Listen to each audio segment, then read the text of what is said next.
Ito na ang sagot ni PBBM sa mga senador na hindi makadalo sa impeachment trial ni VP Sara. Pero bago pa natin ipagpatuloy ang ating talakayan, ay binabati ko po kayo ng isang magandang araw, Luzon, Visayas at Mindanao, at syempre pa ang lahat ng mga kapatid natin na nasa ibang bansa. Kumusta po kayong lahat? Sana po ay nasa mabuti po kayong kalagayan saan man kayo naroroon. Kung matatandaan natin kahapon sa ating part 1 ay ang dating Senator Bong Revilla ay nakapagpiyansa ng 1 million pesos sa marami niyang kaso na plunder, mayroong malversation kasi sangkot po siya sa flood control projects anomalies. Pero si Senator Rodante Marcolita ay plunder po ang kanyang kaso. Ito po ay non-bailable. Pero naghain na po siya ng not guilty plea. At kahit na nakakulong po si Senator Rodante Marcolita, ay mayroon po sana siyang kahilingan. Kaya panoorin natin ang video. Video, pasok! Kung paano katungkulan ng Senado na humanap sila ng paraan para kami, kahit sa ganitong kalagayan, makasali kami sa isang ongoing impeachment process. At kaugnay dyan, ay nagbigay din ng pahayag si PBBM sa mga senador na hindi pwedeng makadalo personally sa impeachment trial ni VP Sara. Panoorin natin ang video. Sa aking palagay, hindi dapat. Kung talagang importante siya makaboto, dumating ka sa Senado.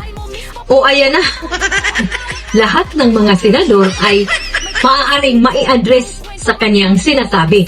Katulad ni Senator Bato na wala dyan. So, hindi pwedeng makadalo dahil nagtago nga, dahil takot na mahuli, maaristo at mapadala sa ICC. At si Senator Marcolita at si Senator Jinggoy Estrada naman ay nakakulong. So, kayo na lang po ang bahalang humusga. Pero ngayon ay pakinggan po natin ang nakakabagbag damdamin na pahayag ni Senator Rodante Marcolita. Kaya video, pasok! Ano naman po, diba? Hindi naman normal yung nangyari sa amin.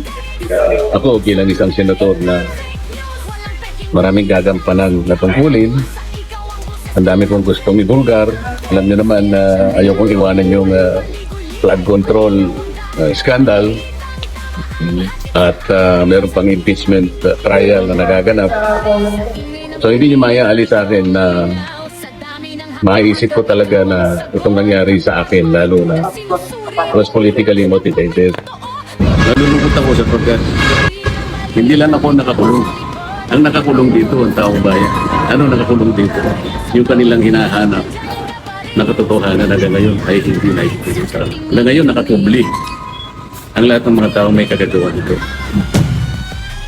O diba? Sa edad na 72 years old po ay napakatatagpo ang ating Senator Rodante Marcolita. At alam natin na hindi lang sarili niya ang kanyang iniisip, na hindi lang pala siya ang nakukulong, kundi pati ang taong bayan. Hindi po literal na nakukulong po ang taong bayan, kundi ang ating karapatan ay nakukulong din.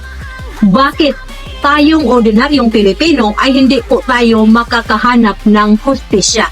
Kaya nga inilagay natin ang mga senador na ibinuboto natin para sila po ang magpuksa sa mga tiwaling kawani dyan sa gobyerno. At higit sa lahat, sila po ang gumawa dapat ng batas na nakakabuti para sa ating mga mamamayang Pilipino. Pero ano ang ginagawa ngayon sa mga mambabatas?